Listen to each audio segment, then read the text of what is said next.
Praise the lord. ఈరోజు దేవుని వాక్యం, శత్రువు బలమంతటి మీద మీకు అధికారము అనుగ్రహించి ఉన్నాను. లూకాసు వార్త 10వ అధ్యాయం 19వ వచనం. అపవాదికి ఈ లోకం అంతటి మీద అధికారం ఉంది, బలం ఉంది, కానీ వాడికి శక్తి లేదు. వాడు శక్తిహీనుడు. ఈ లోకం మీద వాడికి అధికారం ఉంటే వాడి మీద మనకు అధికారం అనుగ్రహించారు యేసుక్రీస్తు ప్రభువారు.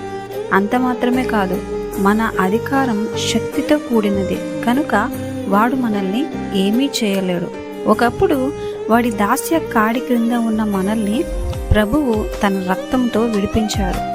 నీవు ఎప్పుడైతే యేసుక్రీస్తుపై విశ్వాసం ఉంచి రక్షకునిగా అంగీకరించావో వాడి అధికారం నీ మీద పనిచేయదు. కాబట్టి క్రీస్తు రక్తం అపవాదిపై, వాడి బలముపై నీకు అధికారం అనుగ్రహించింది కనుక ధైర్యంగా వాడిని ఎదిరించు.